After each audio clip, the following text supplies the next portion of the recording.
England, April 1815. Almack's is full. Mrs. Cecily Drummond is leaving. She always leaves first. Then Edmund Carlisle, Duke of Stormere, steps into her path. 2 years ago he called her not worth fighting for. He didn't mean it. She doesn't know that yet. By morning she will. Almack's on a Wednesday evening in April smelled of beeswax candles and careful ambition. The musicians in the gallery were playing a country dance with professional enthusiasm. The floor was full, and Mrs. Cecily Drummond was leaving. She was not fleeing. She was never so obvious as that.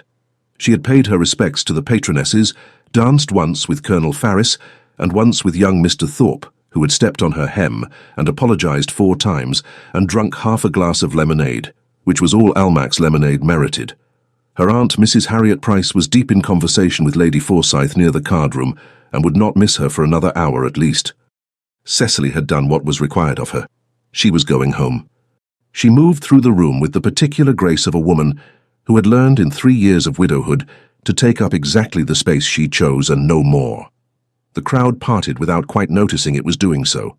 She was in pale green, not the ivory and white that well-meaning people still pressed on her as appropriate for morning's final stages, but a genuine colour, a considered choice, and if anyone wished to remark on it, they were welcome to do so in her absence. She collected her gloves from her wrist where she'd looped them and began pulling them on as she angled toward the far door. She did not see him until she was 4 steps away. Edmund Carlisle, the Duke of Stormere, had apparently had the same destination in mind. He was coming from the direction of the card-room, taller than she remembered, or perhaps simply more present, the kind of man who occupied a room differently at 32 than he had at 30. He was in dark coat and white cravat, immaculately turned out, and he was looking at her with an expression she had approximately a second to read before they both rearranged their faces into something more suitable. She recognized the shock in him, though he controlled it quickly. She felt her own, a small clean thing like a step miscalculated on a staircase, and controlled it faster. "Mrs. Drummond," he said. "Oh, Your Grace." She finished pulling on her second glove. Her hands were entirely steady. "I did not know you were in London." "I arrived last week." He paused, which was unlike him. He had never, in her recollection, been a man who paused. "You are well, I hope." "Quite well, thank you, and you?" "Very well."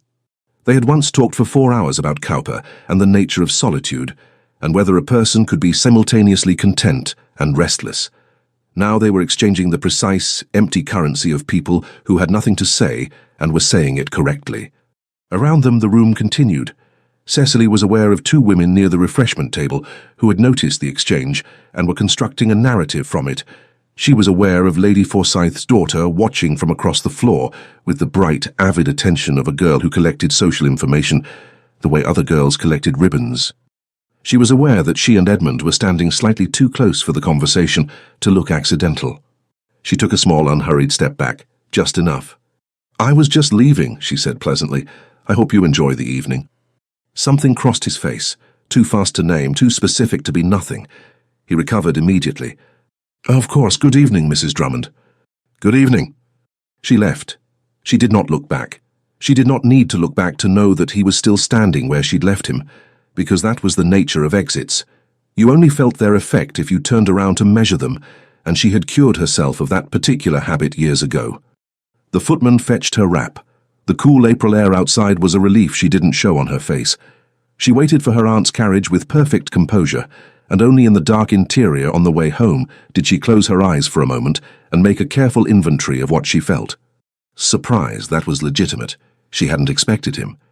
Old anger, also legitimate and old enough that it had lost its heat.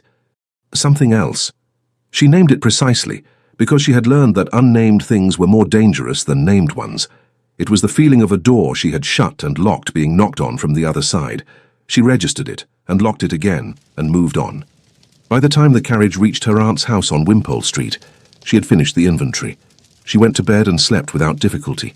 She was very good at this by now. Edmund remained where she had left him for a count of 3, long enough to be noticed, not long enough to be remarkable, and then moved on with the smooth, redirectional ease of a man who had been managing his own public face since he was 17. He found Lord Carew near the card-room and spoke about horses for 6 minutes. He was perfectly agreeable. He drank nothing. He had known she was in London. Philippa had mentioned it with the careful casualness his sister deployed when she wanted him to register information without being able to accuse her of pressing it on him. "Oh, and Mrs. Drummond is with her aunt again for the season, Mrs. Price in Wimpole Street. Do you remember her? I always liked her." He had said he remembered her. He had not said what he remembered. He had told himself in the weeks leading up to his return to London that the matter was finished. 2 years passed, a decision made, some regret that had faded to a manageable sort of ache, as regrets generally did if you were sensible. He was always sensible. It was his most reliable quality.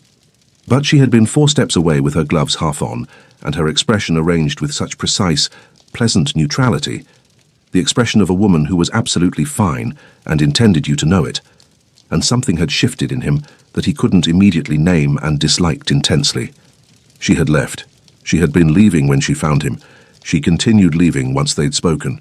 She hadn't waited to see what he might say next, hadn't given the conversation room to develop, hadn't looked back.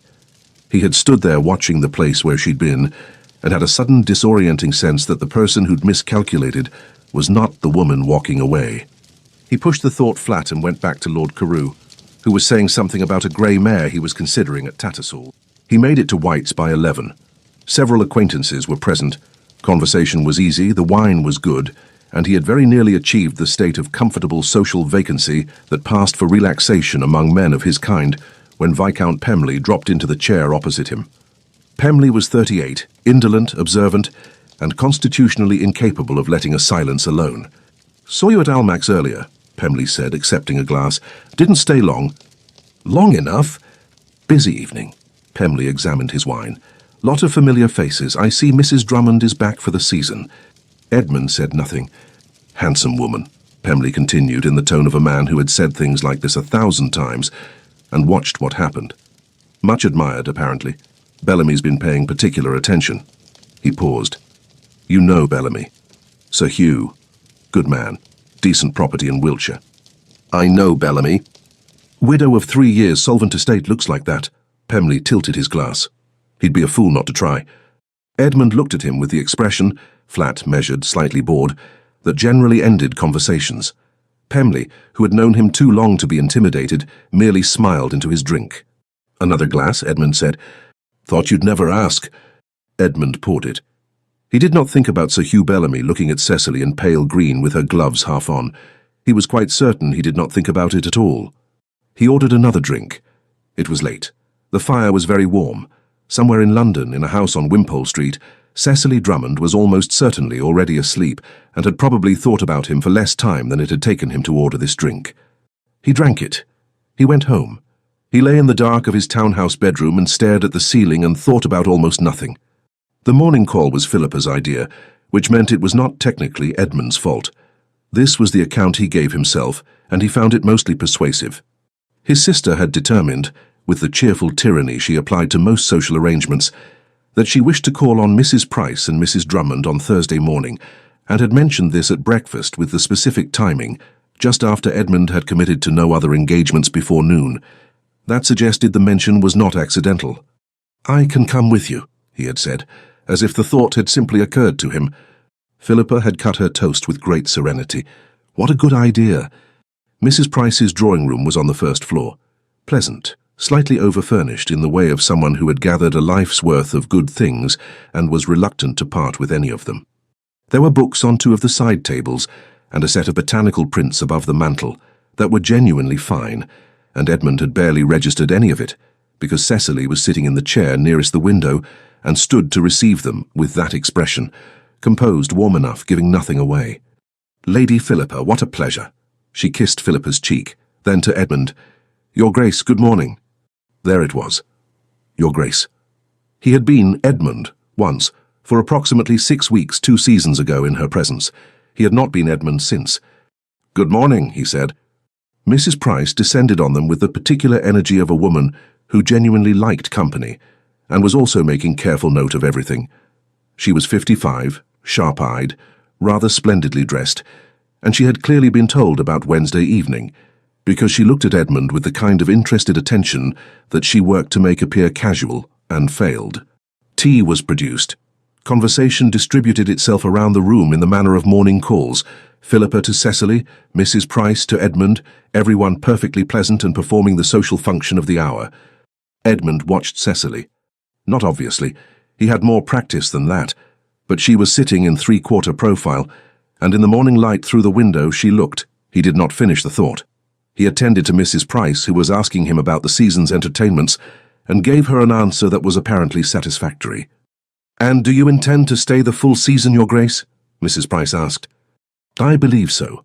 There are matters requiring my attention in London." He had not looked at Cecily when he said this. He was quite sure he hadn't. "How delightful," said Mrs. Price. Her expression was entirely pleasant. Across the room, Philippa had made Cecily laugh.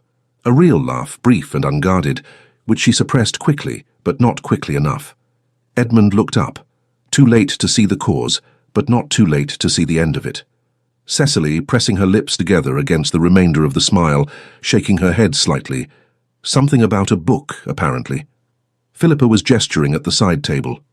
"You've read it?" Cecily said in the tone of someone discovering an unexpected fellow traveller. "Twice. The ending is absurd, but I forgive it everything for the first half." "The ending is the point," Cecily said. "The absurdity is deliberate. She's making a comment on—" She stopped. She glanced toward Edmund, registered that he was looking at her, and recalibrated. "Forgive me. You didn't come here to hear me argue about novels." "I would happily hear you argue about novels," Philippa said, in a tone that was perfectly sincere and also, Edmund thought, aimed sideways at him. Cecily smiled, smaller, more contained, and picked up her teacup. He had been given precisely the amount of her attention that courtesy required, not a breath more. It was precise work, and he recognized it as work, and he could not fault her for it. They left after 40 minutes, which was the appropriate duration, and Philippa was silent all the way down the stairs and into the carriage, which was wholly uncharacteristic, and therefore worse than commentary. "Don't," Edmund said. "I didn't say anything." "You were about to." Philippa looked out the carriage window. "She's lovely, Edmund." "I'm aware." "She was always lovely. I thought so 2 years ago." A pause. "She seems very settled now, very composed." "Yes." "As if she's made up her mind about something." Edmund said nothing. Philippa, who knew when she'd said enough, left it there. He did not contrive to be in the park at the same hour as Cecily. This was important to be clear about. He rode in the park because he always rode in the park on Tuesday and Friday mornings, and if Philippa had mentioned, in passing, over dinner on Monday evening, that Mrs. Drummond rode most mornings before 9, he had not been attending closely enough to retain that information in any useful way. She was on a dark bay with excellent manners, wearing a deep blue habit and her riding gloves, and she was alone except for a groom at a respectful distance. She was not hurrying. She was simply riding, which in her case looked like a considered activity rather than a social one. She was watching the trees, the early light, a pair of riders ahead of her on the path. Edmund fell into step beside her before he'd made a decision about it. She looked at him with the faintest suggestion of dry amusement. "Your Grace." "Mrs. Drummond, fine morning." "It is." "You ride early." "I prefer it before the park becomes a drawing room." "So do I." He paused. "We may have to leave before it fills then, or remain and be contradictory." Something shifted at the corner of her mouth. Not quite a smile, but the possibility of one. She looked ahead. They rode for a few minutes without speaking, which he had not expected to be comfortable, and which was. The trees were barely leafed, the light was thin and clear, and there was no one close enough to overhear. "I hope," he said, "that we are not to be strangers this season." She was quiet for a moment. Not the quiet of evasion, the quiet of a woman who chose her words rather than producing them automatically. "I see no reason why we should be," she said. It was not warm, but it was honest, which in the current circumstances he took as more valuable. "Good," he said. She glanced at him. "Was there a reason you expected otherwise?" "No, I merely know." He stopped. He was not a man who fumbled sentences. "I am glad to hear it." She regarded him with the particular expression he was coming to know, the one where she was making a calculation he wasn't given access to. Then she said, "How is Stormere? I understand the North had a difficult winter." It was a reasonable social question. It was also a redirection. He accepted it for what it was and told her about the estate, which had indeed had a difficult winter and a tenant dispute he'd had to mediate, and she listened with genuine attention that he found disproportionately extraordinary.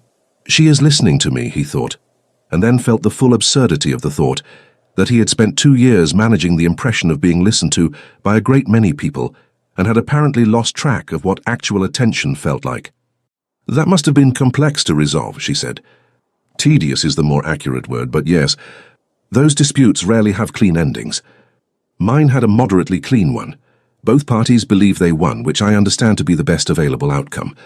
She turned to look at him directly then, a proper look, not the assessed glances she'd been giving him, and said, "That is a rather sophisticated position for a man who presumably had opinions about who was actually right." "I had strong opinions," he said. "I kept them to myself." A useful skill. I learned it late but thoroughly. The almost smile again. He was beginning to want to earn the full version. A rider appeared around the bend ahead. Sir Hugh Bellamy, large and affable on a grey horse, spotting Cecily with the uncomplicated pleasure of a man who has been hoping to encounter someone and has. He raised his hat. Cecily raised her hand in greeting and nudged her horse forward at a slightly increased pace, not running toward Bellamy, but closing the distance naturally, the movement of someone for whom this was a welcome encounter. "Bellamy," Edmund said flatly to no one. She glanced back at him once, brief, unreadable, and then she was exchanging pleasantries with Sir Hugh, who was smiling at her with the open warmth of a man who had no history to manage and nothing to apologize for. Edmund rode home.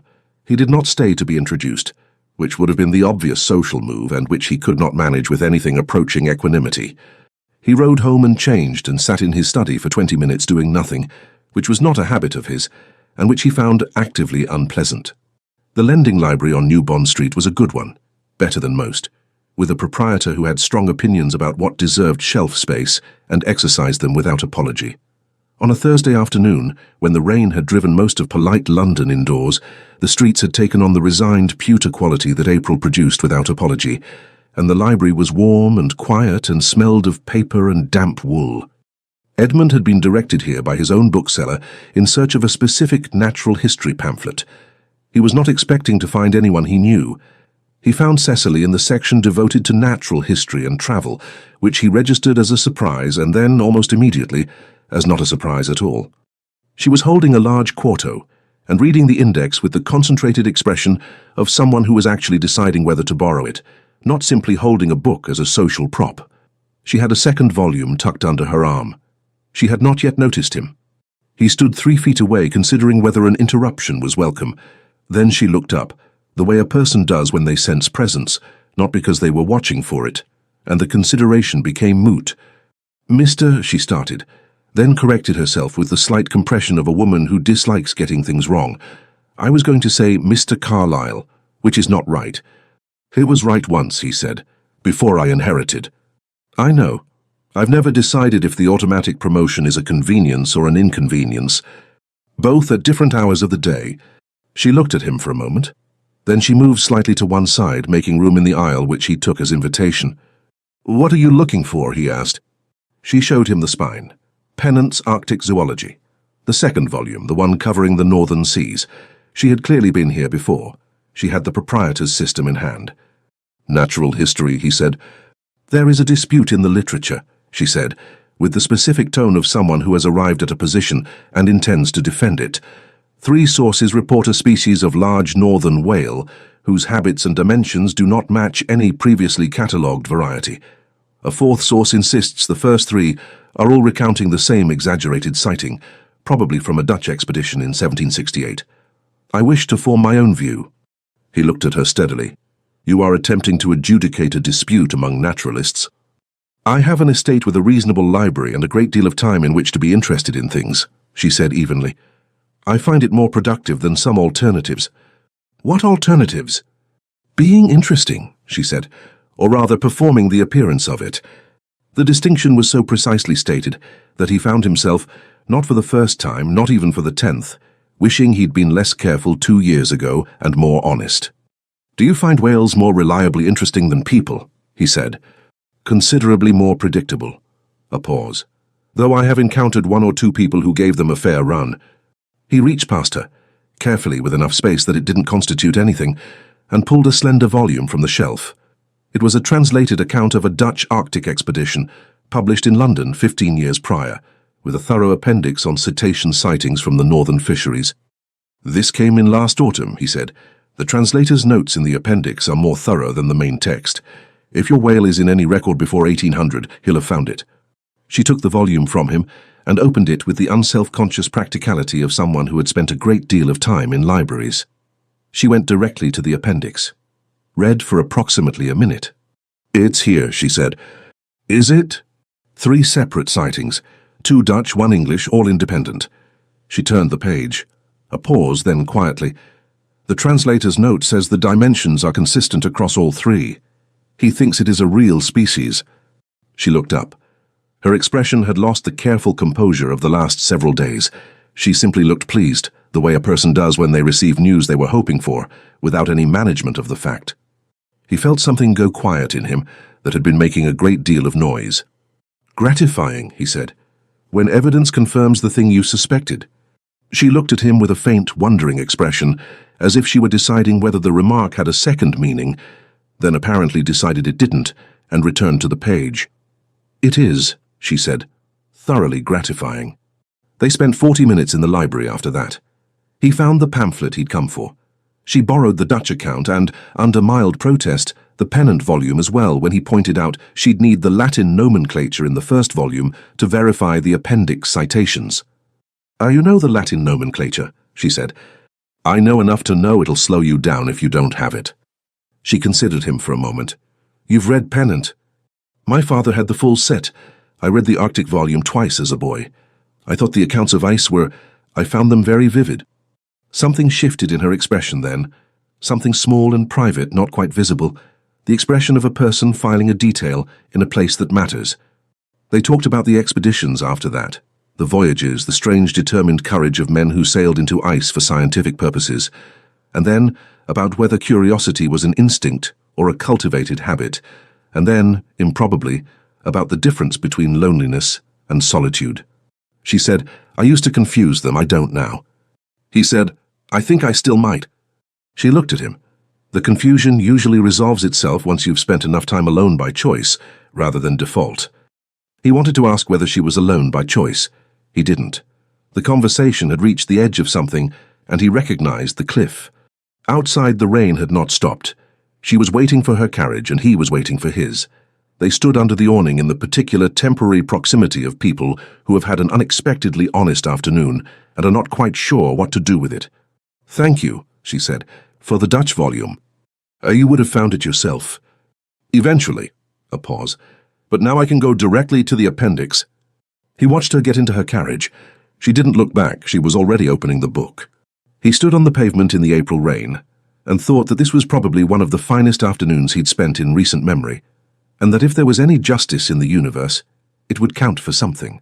"She's considering Bellamy's attention seriously," Philippa said that evening, in the studied tone she used when she was delivering information she thought he needed. They were in the drawing room after dinner.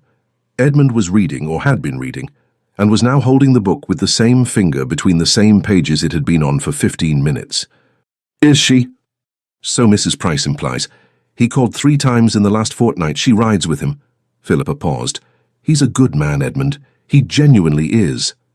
"I know he's a good man." He makes her laugh. "Philippa, I'm simply telling you what I observe." He turned a page he hadn't read. Outside, the rain continued on the windows in its characterless, thorough way. "I was always fond of her," Philippa said in a different voice. When there was a chance of it 2 seasons ago, I thought she was extraordinary. I still think so." She was quiet for a moment. "She was quite fond of you once, too." "That was a long time ago," Edmund said. His sister looked at him with the expression she'd inherited from their mother, the one that was entirely serene and entirely certain. "Was it?" she said. Not a question. He didn't answer it. She picked up her embroidery and let the silence settle, and he sat with his unread book and thought about a woman in a library holding a volume about northern seas with the expression of someone who had just been given exactly what she hoped for. "Was it?" Philippa told her on a Friday. She had been deciding whether to for 2 weeks. She had the conversation with herself in pieces, at her dressing table in the morning, in the carriage between engagements, in the 20 minutes before sleep when the mind insisted on finishing what the day had left open. Every time she arrived at the same place, which was that Cecily deserved the truth, and every time she retreated from it. which was that it was not her truth to give. The thing that decided her was watching Edmund at the Pemberton Assembly. She had watched him watch Cecily all evening, not with the open hunger of a man who hadn't learned to manage himself, but with the particular quality of someone who had been looking at something they'd lost and had not yet accepted as gone. And she had watched Cecily dance with Sir Hugh Bellamy with the pleasant, collected warmth of a woman who was genuinely considering him, and she had thought, she doesn't know. She thinks Edmund simply didn't choose her. She doesn't know what he said. Philippa had heard the story from their mother, who had told it as a victory, that Edmund had been sensible, had put aside an unsuitable attachment, had handled the pressure with the practicality that was his great gift. She had used the exact phrase, "she isn't worth fighting for," as evidence of her son's good judgment. Philippa had not told their mother what she thought of that. She sat in Mrs. Price's drawing room on a Friday morning and drank tea with Cecily, and they talked for an hour about books and Philippa's ongoing difficulty with her mother's attempts to manage her social calendar. And then there was a natural pause, one of those moments in conversation where both people briefly inhabit their own thoughts, and Philippa said, "Cecily, I want to tell you something, and I want you to know that I'm telling you because I think you deserve to have it, not because I have a particular view about what you should do with it." Cecily set down her cup with the small, careful motion that was, Philippa had observed her tell, the thing she did when she registered that a conversation was about to change. "2 years ago," Philippa said, "when Edmund withdrew. You understood there was an interest and then it stopped." "Yes," Cecily said, her voice was level. "He was pressured. By the family, by our mother, about a more advantageous match. That much was true, and I think you knew it." She paused. "But there was a moment. Our mother pressed him for a definitive answer, something she could act on, and Edmund said that you were not worth fighting for." The room was entirely quiet. Cecily was looking at her with an expression that was not readable in any ordinary way. It was not shock, or not only shock. It was the expression of a person who has been handed a piece of information that makes several previously confusing things make precise, complete, terrible sense.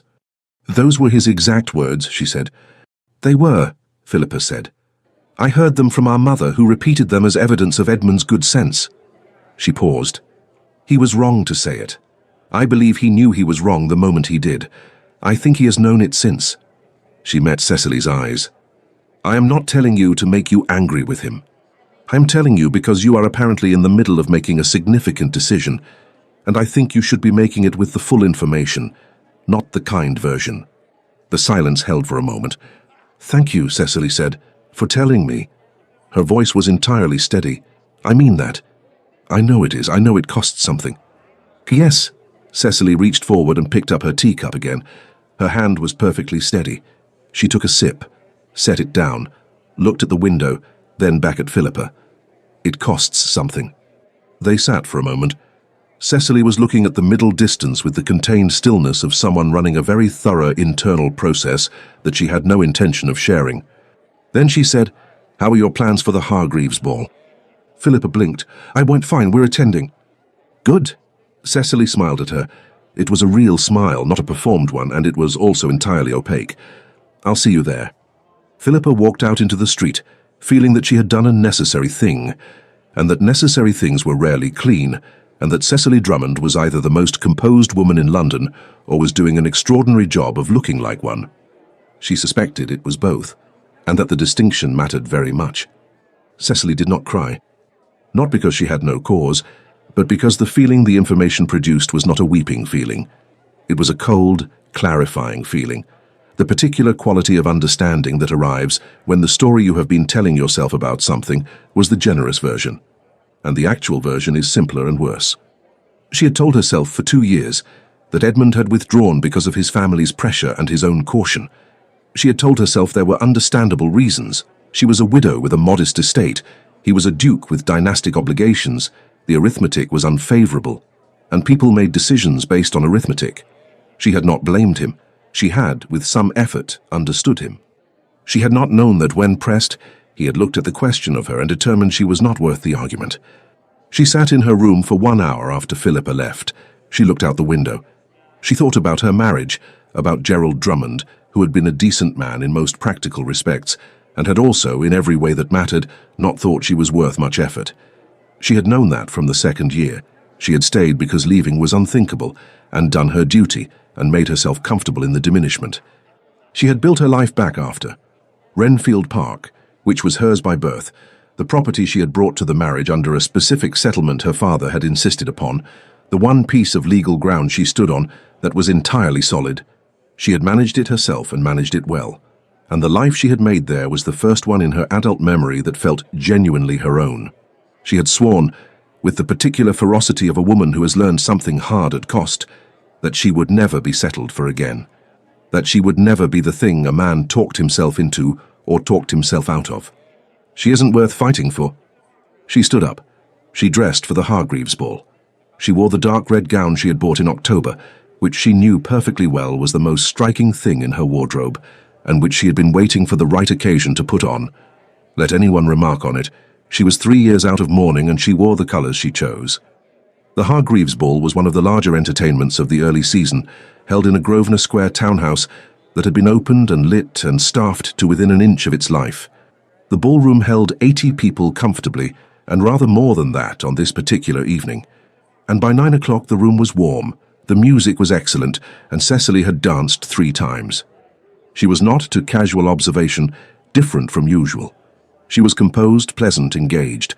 She laughed when laughter was appropriate, and made conversation that was sharper than strictly necessary, and smiled at every man who asked her to dance with the specific warmth of a woman who had decided to be fully present. She knew she was doing it. She danced with Mr. Carver, who was too young, and Lord Avery, who was dull but graceful, and Sir Hugh Bellamy, who danced well, and made her laugh twice with the easy wit of a man who had no hidden costs. "You are in remarkable looks tonight," Sir Hugh said during a pause in the set. "Thank you, Sir Hugh. I mean it as an observation, not a strategy," he said, which was so artlessly honest that she found herself genuinely smiling. "I know," she said. "It's why I accept it." She saw Edmund across the room when the set ended. He had been there for some time. She was not tracking him, but she was aware of him in the way you are aware of a piece of furniture that has been rearranged in a room you know well. The space had reorganized itself. He was speaking with Lord Carew and not looking at her, and then he was looking at her. She did not look away. She had a conversation about the room temperature with Lady Forsyth, and accepted a glass of lemonade, and looked back once to find him still watching, which she filed and did not process. He crossed the room when the music started again. "Mrs. Drummond, may I have the next dance?" She met his eyes. She said, "Yes, of course." The set was a slow one of the old figures, the kind where partners stood close and moved apart and returned. She smiled through it with the particular brightness she had been deploying all evening, and she spoke when speaking was required, and she was aware throughout of the fraction of space between his hand and hers during the figures. He knew something was wrong. She could see it. The careful quality of his attention, the slight restraint around his mouth that was not his usual restraint. He was watching her in the way a person watches something they are afraid of disturbing. At the end of the set, he offered his arm to walk her from the floor. She took it, standard courtesy. She released it as soon as it was reasonable to do so. She thanked him for the dance. She turned toward a group of ladies near the window. She heard his voice behind her, quiet. "Mrs. Drummond." She stopped. She turned back. She kept her face entirely pleasant. "Are you well?" he said. The question was simple and was not simple at all. She looked at him.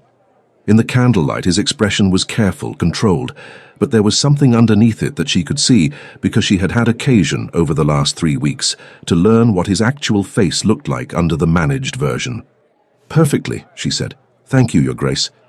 She watched him register it, the title, the returned formality she'd let lapse in a library on a rainy afternoon. "Thank you for the dance," she said pleasantly, and turned and walked away. She did not run. She crossed the room at her normal pace, stopped to speak to Mrs. Calder, accepted another glass of lemonade she didn't want, laughed at something Lady Forsyth's daughter said. She stayed for another 40 minutes, which was entirely normal. When she left, she said her goodnights with warmth and her usual composure, got into the carriage and sat in the dark on the way home. She isn't worth fighting for. She was not going to cry about this. Not about him, not in a carriage, not in any room in any house in London. She had cried during her marriage in rooms that had no witness, and she had used up that particular resource on worthier occasions. What she felt was something cleaner and harder. It was the feeling of a door closing, not dramatically, just the quiet, certain sound of a latch engaging. She was going to be sensible. She was going to consider Sir Hugh Bellamy, who was a good man and an honest one, and who had never in her hearing suggested she wasn't worth effort. She was going to enjoy the remainder of the season and manage her estate and not spend another hour of her life being the thing a man couldn't quite bring himself to fight for. She was very decided about it. She was quite sure. She went home and changed and lay in the dark and was not quite sure. She had not left first. The thought arrived in Edmund's mind at 10:20, while he was standing near the wall with a glass he had not drunk, watching the door through which Cecily had departed with precise, unhurried social grace. She always left first. He'd made the observation the first evening and had been making it since. This pattern, her departure before the conversation could run its course, the clean exit that left him holding the end of a thread with no one at the other end. He had half convinced himself it was not personal, that it was simply her manner. Tonight she had not left first. Tonight he had called her name. She had stopped, she had turned, and she had looked at him with the most perfectly composed expression he had ever seen on a human face, and said perfectly, "Thank you, Your Grace," and that Your Grace had been as deliberate as a blade. She knew. She had learned something. He was not certain what, but the quality of her brightness tonight, the dancing, the laughter, the warmth, turned outward toward everyone in the room with equal measure. It had the specific character of a person who had received news and was processing it through action. And the only news he could think of that would produce this particular quality of controlled damage was the one piece of information he had spent 2 years hoping would never reach her. He found Philippa near the supper room. "What did you tell her?" he said quietly. Philippa looked at him with great calm. "The truth," she said. "I told her the truth, Edmund." He stood very still.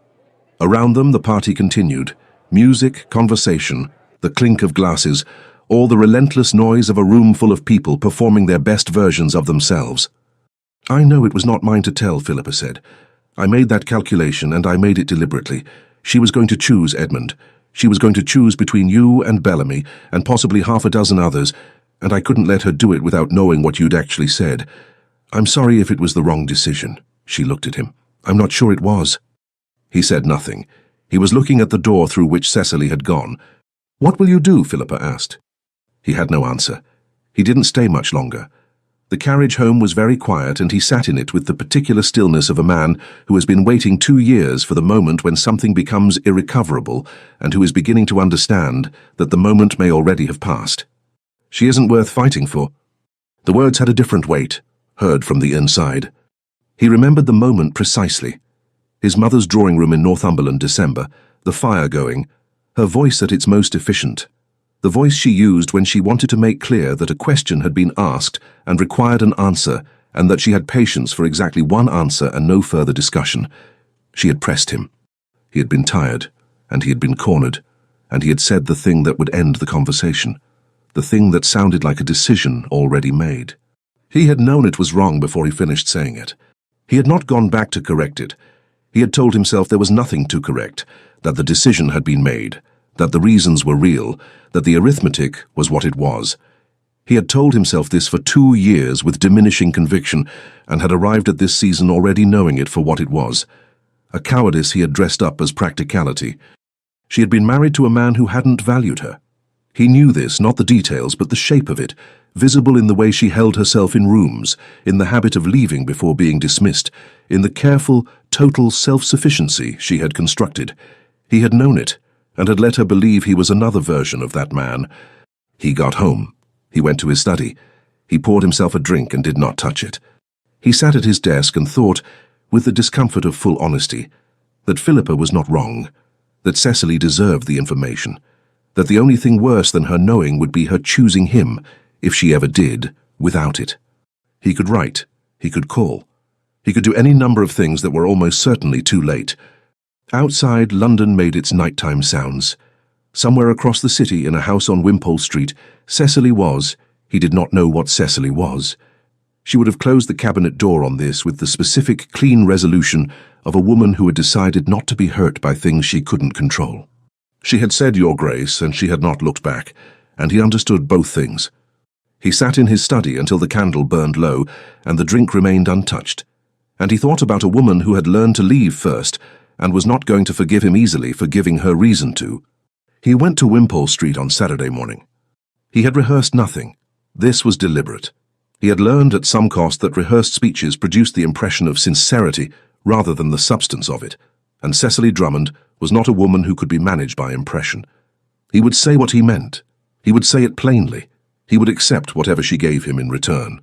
He arrived at 10:30. The footman who received him was professionally neutral. He was asked to wait in the entrance hall while Mrs. Drummond was informed of his presence. He waited 4 minutes. He knew because he counted them without intending to. The footman returned. "I'm very sorry, Your Grace, Mrs. Drummond is not receiving this morning." He held the footman's eyes for a moment. The footman held his with the practiced impassivity of a man who had been placed between difficult people and difficult messages before and intended to survive it without incident. "Thank you," Edmund said. "Good morning." He left. He walked home, which took 20 minutes and solved nothing. He sat at his desk. He pulled out paper. He began a letter. "Dear Mrs. Drummond, I understand that you have been told—" He stopped, crossed it out. "Dear Mrs. Drummond, I owe you an explanation, which I suspect you have no particular wish to receive, but which I—" He stopped. He was explaining before he had apologized, which was the ordering of a man more interested in being understood than in being honest. He crumpled the page. "Dear Cecily." He stopped at that too. She had not given him permission to use her name again. He could not take it back in writing. He produced over the course of an hour 4 drafts. None of them were right. They were all in some way argument. They explained, they contextualized, they offered reasons, and the reasons were real and also entirely beside the point. She didn't need his reasons. She needed him to say he had been wrong and to say it without making the wrongness sound like something the circumstances had done to him. He put down his pen. He thought about the lending library, about the way she had looked at the page when she found the entry, "It's here," with that unguarded, uncomplicated pleasure. He thought about the park and the way she turned once to look at him before she rode toward Bellamy, that fraction of a glance he'd been unable to read. He thought about Almack's the first evening and the particular quality of her exit.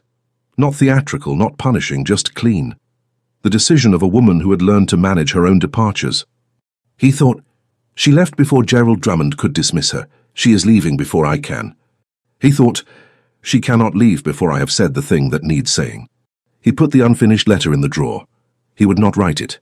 Writing allowed distance. It allowed her to receive and close the cabinet and not have to respond to the person in the room. He would say it in person, in a moment she couldn't organize her way out of, and he would say it without argument and without explanation, and he would accept the consequence. He simply had to find the moment. Lady Forsyth's musical evening was on Tuesday. It was precisely the variety of entertainment that Edmund generally found manageable, small enough to allow conversation, formal enough to require behavior. He attended because Philippa was attending, and because he had run out of patience for doing nothing.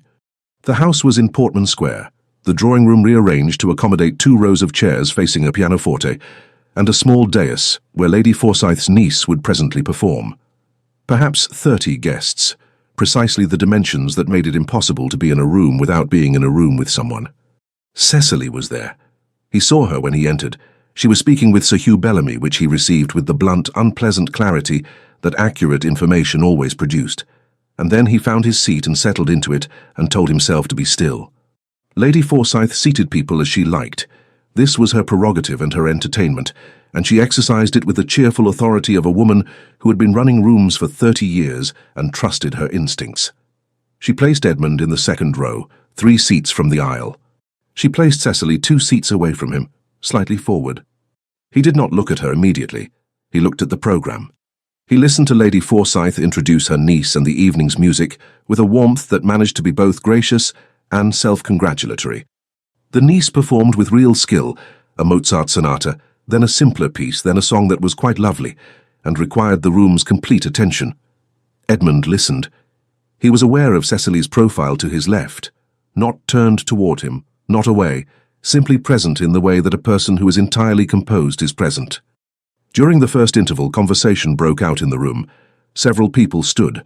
Someone settled at the pianoforte and began playing informally, a country air, something light, and the resulting wash of music and renewed talk filled the room with exactly the kind of comfortable social noise that meant no one was attending to any one conversation. Edmund stood. He watched Cecily rise from her chair with the specific, unhurried purpose he had come to know. She was leaving the room. The motif fully formed. The exit before the conversation could happen. He moved. Not obviously. He didn't cross in front of anyone, didn't make it a chase. He simply moved through the small crowd with the advantage of height and purpose and reached the corridor before she'd gone more than 6 steps down it. Mrs. Drummond.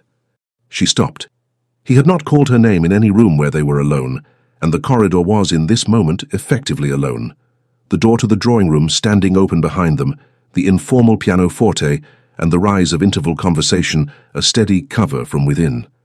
A footman at the far end of the corridor had his back to them, attending to the supper arrangement.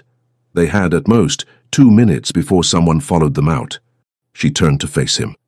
He kept his voice low, not a whisper, but the register of a man who was conscious of proximity and intended the words for one person only. "I know that Philippa told you," he said. A pause. "Yes," she said. "I am not here to explain it. I am not here to tell you the context or what I meant or what my mother had said in the 10 minutes before." He paused.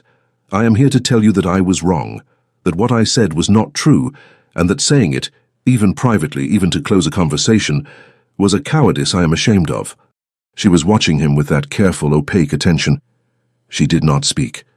"You were not a problem to be managed," he said.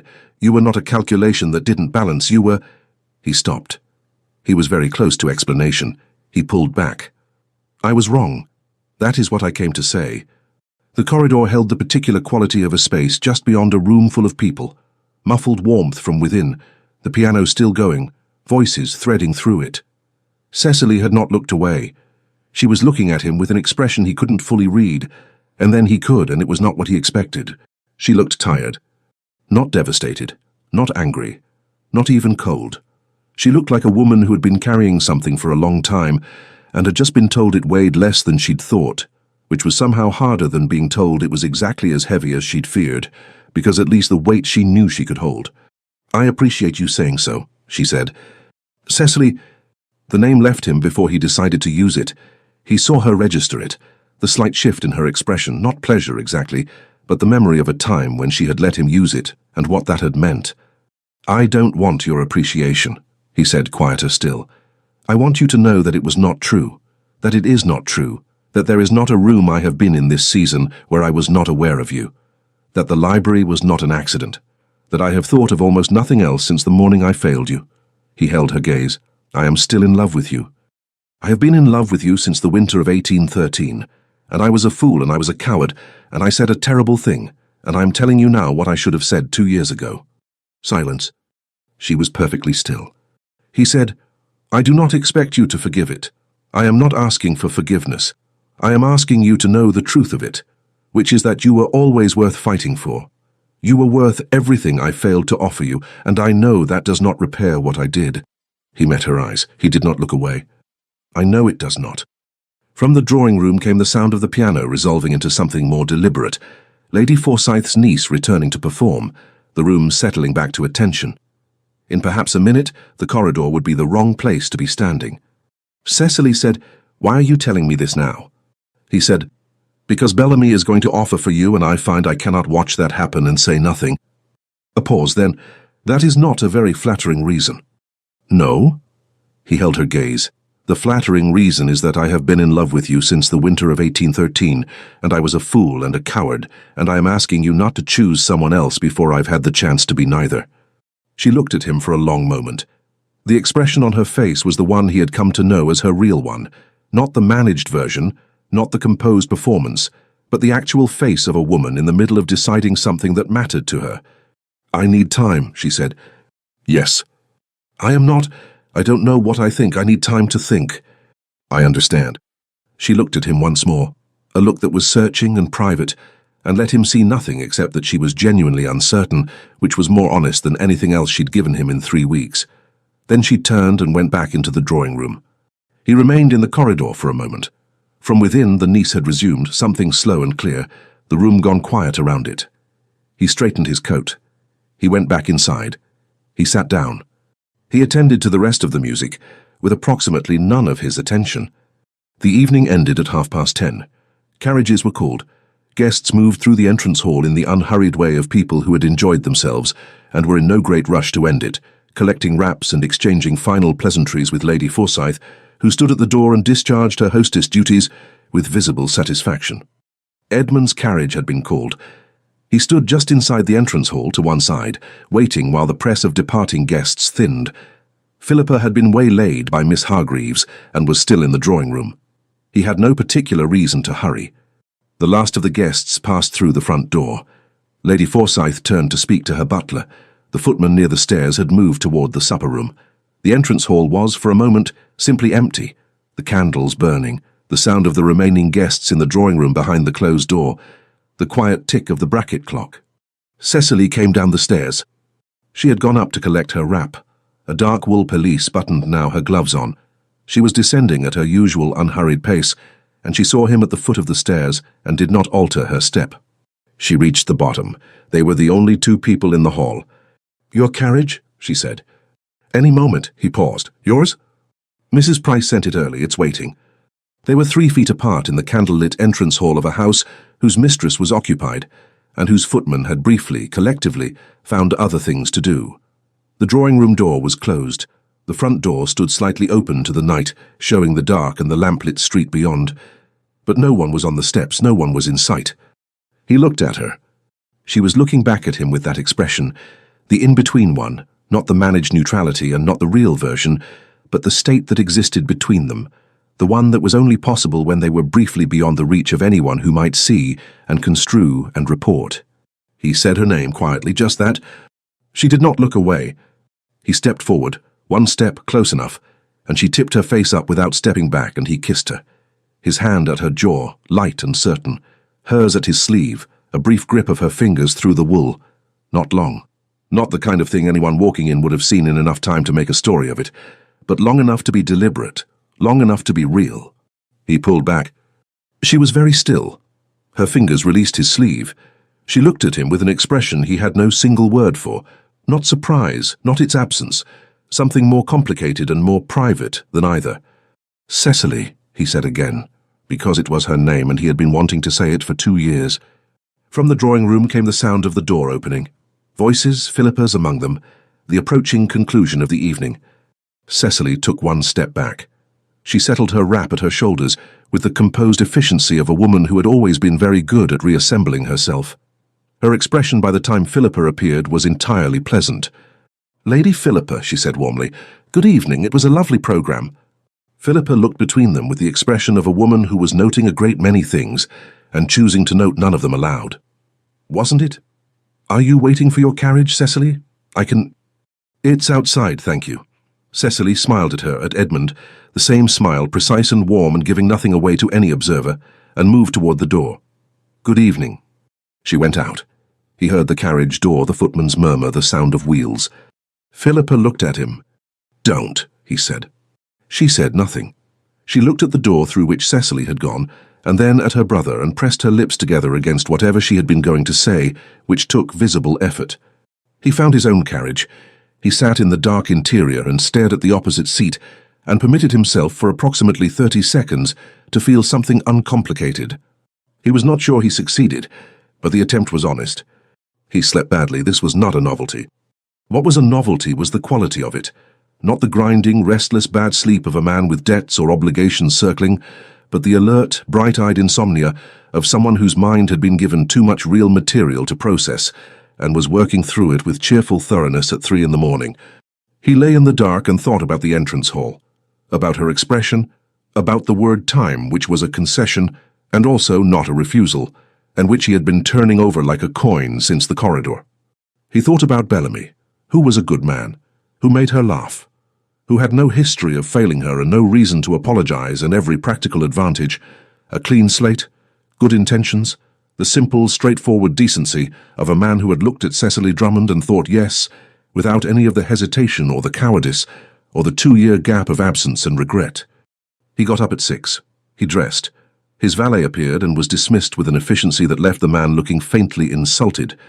Edmund went downstairs and ate nothing and drank coffee and stared at the correspondence on his breakfast table without opening any of it. At 7, his estate steward arrived. Kendrick was a capable man, older, with the particular manner of someone who had delivered difficult financial information enough times to have stopped softening it. They sat in the study. Kendrick opened his ledger. "Stormere," Kendrick said by way of preamble, in the way that meant the estate is the topic and it is not good. It was not good. The north had been expensive. The difficult winter, the tenant dispute, repairs to 2 wings of the main house that had been deferred too long and were now rather more than repairs. There was the matter of the mortgage on the western portion, which was serviceable but not comfortable. There was the matter of the inheritance Edmund's father had left, not ruinous, but leaning. "You are not in crisis," Kendrick said, which was his version of comfort. "But the margin is narrow." "How narrow?"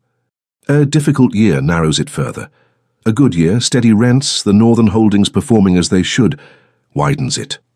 He paused, with the slight hesitation of a man choosing his next words with professional care. "Or a consolidating arrangement, should the right opportunity present itself." Edmund looked at him. "I mention it only as one option among—" "I understand what you mention it as," Edmund said. "Thank you, Kendrick." Kendrick closed the ledger with the practiced neutrality of a man who had been told no about such suggestions before and had learned that pursuing the point produced no result. "Then we manage," he said. "Yes," Edmund said, "we manage." Kendrick left at 8:30. Edmund sat in the study for another 10 minutes looking at nothing and thought about the conversation he'd had with Cecily about his estate. Those disputes rarely have clean endings, and the precise, engaged attention she'd given it. He thought about her library at Renfield Park. He thought about her and Stormer, and whether those were compatible thoughts or competing ones, and arrived at the conclusion that they were neither, that he had made a mess, and the estate's financial position had nothing to do with whether he'd deserved to make it. He left the house at 9:15. He intended to walk to his solicitor's office on Lincoln's Inn Fields, where there was a further conversation to be had about the northern properties. He intended to walk directly there. He walked instead. He was not certain later at what point he had made the decision. He had turned left instead of right somewhere past Cavendish Square, and then the streets had rearranged themselves in the quiet way of morning London, fewer carriages, tradesmen making their early rounds, the particular hush of a city that had not yet fully committed to the day. And he was in Wimpole Street. He stopped walking. Cecily was on the steps of her aunt's townhouse. She was not leaving. She was not receiving anyone. She was managing something. A conversation with what appeared to be a delivery man, a basket of some kind changing hands, a brief word to the footman at the door behind her. She was in her morning dress, a plain dark wool with a light shawl at her shoulders, properly gloved for the chill of the early hour, her hair simply but completely dressed in the manner of a woman who attended to herself with care, as a matter of course, rather than for anyone's benefit. She had not seen him. She was finishing her conversation, a nod, a direction given, the delivery man moving away. She turned slightly and said something to the footman, who retreated inside with the basket. Then she looked up. She saw him immediately. He was directly across the street, standing very still on the pavement, and there was no question of a casual encounter or an accidental convergence. He was simply there, looking at her, with the morning light on him, and all his composure apparently left somewhere in Marylebone. This was the thing that had stopped him. Not distress, not drama, not the pale green dress or the particular brightness of the Hargreaves ball, or any of the performances of the season. Just Cecily, at the start of a day, in her own street, entirely herself, real and present, and without a single layer of armor, because she hadn't expected to need any. He had seen her composed.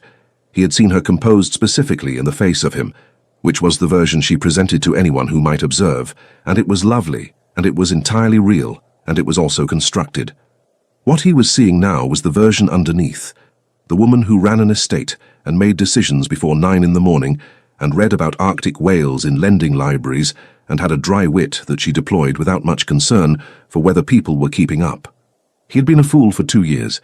He understood this with the full weight of it, standing on this particular pavement on this particular morning, in a way he had known in the abstract, and was now knowing in the particular. He crossed the street. She did not step back from the top step. She watched him come. He stopped at the bottom step. She was slightly above him, which meant he was looking up at her, which was not a position he had occupied often in his adult life, and which he found he did not mind at all. "You said you needed time," he said. "I'm not here to press you." He paused. I was simply walking." She looked at him. Her expression was doing something that was not quite the careful neutral, not quite the real version, something in between, something that was the expression of a woman deciding whether to maintain the wall or let it down an inch. "You look terrible, Your Grace," she said. "Edmund," he said. A pause. Something shifted in her face, not a smile, not yet, but the muscles that preceded one. "You look terrible, Edmund," she said. "I know," he said. "I haven't slept." "I could tell." She regarded him for a moment. "You were walking to Lincoln's Inn Fields." "Eventually." "Wimpole Street is not on the way to Lincoln's Inn Fields." "No," he agreed, "it isn't." She looked at him for a long moment. He looked back. The morning was quiet around them. A cart at the end of the street, a bird on the iron railing to his left. The pale, thin light of a London April that had not yet decided whether to be generous. He did not say anything else. He had said what he had to say in a corridor 2 nights before. He was not going to press. He had meant that. He was standing on her pavement because he had walked himself here without quite intending to, and he was not going to use it as leverage. And if she told him to go to Lincoln's Inn Fields and keep going, he would. She stepped to one side on the step. A small movement. A shift of perhaps 6 inches, making room beside her at the top. Not an invitation to a grand conversation, not the opening of a negotiation. Simply 6 inches of space on a step, offered. "Mrs. Beckett is making tea," she said. He came up the steps. The morning room was at the back of the house, quieter than the front, looking out over a small garden that had not quite committed to spring. Mrs. Price was not yet down. The house had the morning quality of a place that belonged, for this hour, only to its earliest occupants. The tea arrived. Cecily poured it. This small domestic act, the certainty of her hands, the complete absence of ceremony, settled something in Edmund that had been unsettled since approximately the beginning of April. He took the cup. He said, "Thank you." She settled back in her chair across the small table and looked at him over the rim of hers. They were quiet for a moment. Not the careful quiet of people performing patience, the quiet of 2 people who had said the necessary things and were now simply in a room together, without armor and without performance, and were finding that this was not as dangerous as either of them had believed. "You had a meeting this morning," she said. "My steward, the estate." "Difficult." "Clear," he said, "which is better even when the clarity is uncomfortable." She nodded. A small, considered nod that told him she knew what that meant. The preference for uncomfortable truth over comfortable ambiguity. It was one of the things he had recognized in her from the beginning, and had failed spectacularly to apply to his own behavior. "Stormere is in the north," she said. "You spend winters there." "When I must, I find I prefer the south." She looked at him with that expression, the one that was measuring, that was making its calculations, that was deciding whether to believe the thing she was hearing. "I have Renfield Park in Surrey," she said. "My father settled it on me specifically. It was always mine by the terms of his will, brought to my marriage under a trust he insisted upon. I kept it." A pause, very slight. "I run it myself." "I know, Philippa told me." He paused. "She said you did it well." The ghost of the smile. "Your sister is kind." "She's accurate," he said. "She's rarely kind without also being accurate." Cecily turned her teacup in its saucer, a small motion considered. "Edmund," she said, the name, his name, in her voice, which she used with the care of someone who was choosing to. He stilled. "I am not going to pretend that what Philippa told me did not cost something," she said. "It did. Not because it surprised me precisely, but because it confirmed a thing I had been generous about. I had been telling myself a kinder version." She looked at him steadily. "I don't tell myself kinder versions anymore. I learned the cost of it." "I know," he said. "My husband was not cruel. He was simply absent. He looked at me and saw what was useful, and when I was not useful, I was not quite visible." She said it evenly, without inflection, the tone of a woman who has processed something to the point of being able to state it plainly. "I decided when he died that I would rather be alone than be invisible again." "Yes," Edmund said. "What you said placed me in the same category, the category of things that were not quite worth the effort." She met his eyes. "I know you didn't mean it that way. I believe you when you say it. But you have to understand that I have very little tolerance left for the category." "I do understand it," he said. "I am not asking you to excuse it. I am asking you to know that it was the worst thing I have ever said, and that I knew it was wrong before the words were finished." She was quiet. "I am asking," he said, "for the chance to be someone who doesn't place you in any category at all, who sees you as precisely what you are, which is considerable." Outside, in the garden, a bird landed on the stone wall and considered the morning and flew away. The tea was cooling. Mrs. Price could be heard somewhere upstairs, the sounds of a house waking properly. Cecily said, "I need you to be patient." "Yes." I am not. This is not a refusal, but I am not a woman who makes decisions quickly anymore. I was one once. It did not serve me. I will be as patient as you require, he said. I will be patient for the remainder of the season. I will be patient until the leaves turn if you need it. I am not going anywhere. She looked at him. Then she did something he had not yet seen her do in his presence. She laughed, a short, quiet laugh, entirely genuine, that she made no attempt to suppress. You came to Wimpole Street when you were walking to Lincoln's Inn Fields, she said. Yes. You waited on my pavement. I wasn't waiting, He stopped. Yes, he said, I was waiting. She shook her head. The not-quite smile was back, and it was different from the versions he'd catalogued before, warmer at the edges, less managed. Go to your solicitor, Edmund, she said. He stood. He picked up his hat from the table beside him. Cecily, he said. She looked up. Thank you for the tea. Go, she said, with the warmth of someone who is sending someone away and is not unhappy about what occasioned it. He went.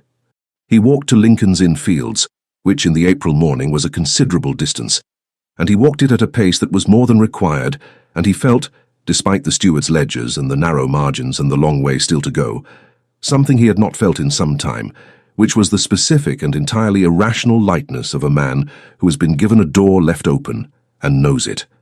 The weeks that followed had a different quality. Not transformed. Cecily had not promised transformation, and would not have had he asked, but different. She danced with him twice at the Pemberton Assembly without visible reluctance. She stopped calling him Your Grace in their private conversations, which began to occur with a quiet regularity that neither of them formally arranged and both of them appeared for. He found himself in her aunt's drawing room on 3 Tuesday mornings. She appeared at his sister's small dinner with her aunt and sat across from him and argued, with great good humour and complete intractability, about the proper management of heavy clay soil in the south of England. You've never managed clay, she said. I've managed heavier. You've managed northern moorland, which is entirely different.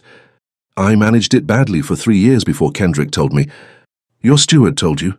She pointed at him with her fork, then appeared to reconsider and put it down. You employed the knowledge of someone who knew what they were doing. That is not the same as managing it yourself. It is precisely what landowners do. We employ competent people. Then stop claiming the expertise. Philippa was watching them with an expression of profound serenity. Mrs. Price was watching them with an expression of complete transparency. Edmund looked at Cecily across the table, her eyes bright, not managing a single thing, and thought that this was the most enjoyable dinner conversation he had had in living memory. Sir Hugh Bellamy called on Cecily the following Tuesday. Edmund knew this because Philippa told him, and he filed the information with the effort of a man who was trying to keep a cabinet closed and was largely succeeding. He did not ask Cecily about it. She did not mention it. 2 days after that, walking in the park in the morning, together now without the pretence of accident, she said, I told Sir Hugh that I did not think his attentions would bear fruit. Edmund was quiet for a moment. How did he take it? With good grace, he is a good man. He is. He asked if there was someone else. A pause. They were walking along the path toward the gate, the trees barely leafed, the morning light thin and clear. I told him there was a complication. Edmund looked at her sideways. A complication, he said. A significant one, she said, that I was still deciding whether to let it complicate things further. He said nothing. He thought very carefully about patience, which he had promised her, and which he intended to keep. Walk me home, she said. He did. The proposal happened in August. It happened at Renfield Park, which Cecily had opened in July. Surrey in summer was preferable to London in summer, she said, and she saw no reason to pretend otherwise. Mrs. Price had come down with her in late July, as she generally did for the warmer months, and Philippa had been invited to join them for a fortnight, which she had done with the transparent enthusiasm of a woman who was delighted by the arrangement and saw no reason to pretend otherwise either. It was Philippa's presence that made the visit possible. That gave it the social shape of a house party, rather than the impossible arrangement of a duke calling on a widow alone at her country estate. Edmund had understood this when Philippa issued the invitation, and had been grateful for it in the specific rueful way he was coming, to be grateful for his sister's management of circumstances. He hadn't been clever enough to arrange himself. He had come down the first week of August. Renfield Park was smaller than Stormere by some measure, but it had been planted and tended with the specific intelligence of someone who had thought seriously about what they wanted from a house and from the land around it, and who had had the patience and the authority to achieve it. The library was as good as Philippa had said, better in fact, with a range in natural history and travel that reflected Cecily's actual interests rather than the inherited accumulation of a ducal seat. There were roses in the walled garden in 3 varieties, a kitchen garden that was visibly productive, and an old pear tree against the south wall that bore fruit only in alternate years, as Cecily had explained at breakfast the second morning, in the particular tone of a woman who had been monitoring this tree's habits for some time. "This is an alternate year," she said. "Come August, there will be more pears than any household requires." "I shall look forward to it," Edmund said. She had looked at him across the breakfast table for a moment, the measuring look brief, and then returned to her toast.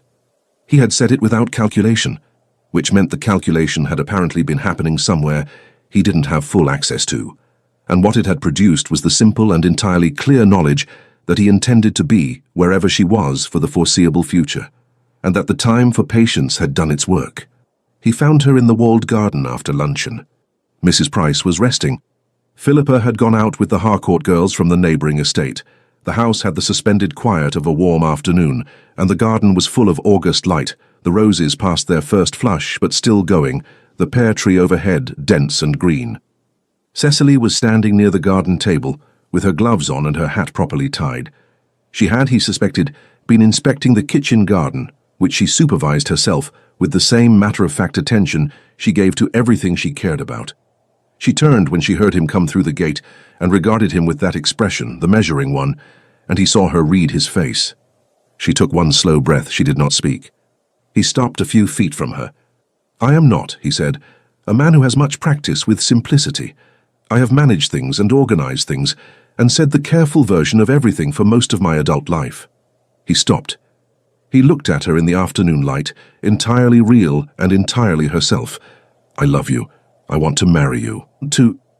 I want to spend the alternate pair years and every other year in whatever house you prefer, and I want to argue with you about soil management, and I want to see you at the start of a day when you are not managing anything, and I want—" He stopped himself.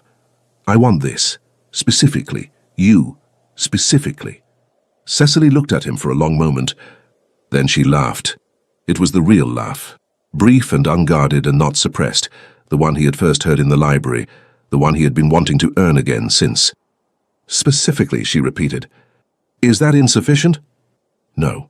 She pulled off her right glove and held it. "No, it is. It's exactly sufficient." She met his eyes. "Yes."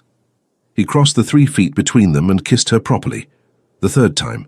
Nothing like the first or the second, longer and less careful, and conducted in a walled garden in Surrey, with August light on them and no one watching and no carriage imminent. When he pulled back, she was looking at him with an expression he had no word for except hers, which was not a word but was the most accurate thing he had. "You'll want a long engagement," he said. "I'll want a short one," she said, which surprised him into stillness. "I have been patient long enough. I know what I'm choosing." He looked at her, then he said, "September." "September," she agreed. They were married in September. Surrey, small. A church the size of a decision rather than a performance. Her aunt wept with the composed efficiency of a woman who had expected this outcome and was nonetheless affected by it. Philippa was radiant and behaved perfectly throughout the ceremony, and then at the wedding breakfast told the story of the lending library to everyone present, including the part about the whale. "There is no whale," Edmund said. "There absolutely is a whale," Cecily said. "You found one entry. I found 3 independent sightings in a single appendix. In a translated Dutch account that was 40 years old. The age of the source does not diminish the quality of the evidence." She looked at him with the bright, entirely unrepentant expression of a woman winning an argument she has been waiting to win for several months. "The translator was thorough. You said so yourself." "I said the translator was more thorough than the main text, which is a relative assessment that does not constitute—" Philippa was laughing. Mrs. Price was laughing. Edmund looked at Cecily across the breakfast table, her eyes bright, her expression open in the particular way it only was when she had stopped managing things and was simply present, and thought that if this was the shape of it, this specific and domestic and contentious and entirely unremarkable shape of it, then he had been a fool for 2 years, and he was grateful for every moment remaining in which he could be otherwise. He was going to be otherwise for a very long time. He was quite decided about it. 2 years later, Renfield Park, late afternoon in July. The garden was in full summer, the roses at their peak and the pear tree, this being an alternate year as Cecily had noted with satisfaction at breakfast, hanging heavy and golden against the south wall. The kitchen garden was doing well.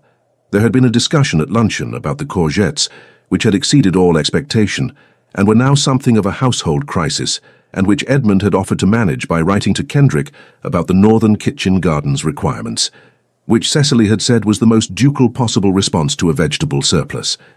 Edmund was at the garden table.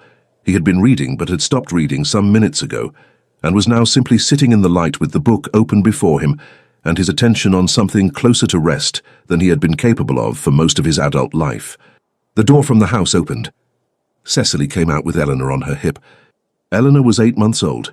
She was small and specific, and already, at 8 months, possessed of views she communicated without ambiguity. Views about the direction of travel, about which parent she wished to be held by, and when, about the relative merits of the garden versus the upstairs nursery, on afternoons such as this one. She had Cecily's colouring, and what Edmund increasingly suspected was his own tendency to assess a situation before committing to it, which, in a baby of 8 months, expressed itself as a long, deliberate, slightly imperious survey of her surroundings upon arrival. She surveyed the garden now. She approved. She made a small sound of acknowledgement and patted Cecily's shoulder with one decisive hand. Cecily settled into the chair across from Edmund. She adjusted Eleanor, who had opinions about the adjustment, expressed them briefly, and then subsided. Cecily looked at the garden, the afternoon, the table between them. "Philippa writes," she said. "What has she done?" "Nothing yet. She is planning to do several things and wanted my opinion before she did any of them." "Did you give it?" At considerable length. She adjusted Eleanor again, more successfully. "Lord Carver's younger brother, apparently." Edmund absorbed this. "He's decent enough." "She thinks so.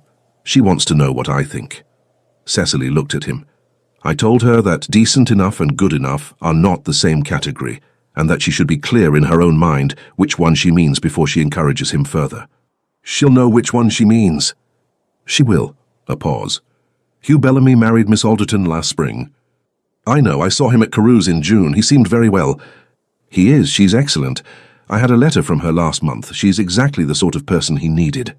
Cecily looked at Eleanor, who was making a considered study of the pear tree. "I'm glad for him." "So am I," Edmund said, and meant it simply, without remainder. The afternoon arranged itself around them, the sounds of the garden, the weight of the heat on the stone, a bee moving through the lavender border with the unhurried industry of something that had found its purpose and was living it entirely. Eleanor watched the bee with the focused attention of a person encountering an interesting phenomenon for the first time and intending to file it carefully. Edmund reached across the table without thinking and put his hand over Cecily's. She looked down at it, then up at him. "You're doing that thing," she said. "What thing?" "The thing where you look at me as if you're still surprised."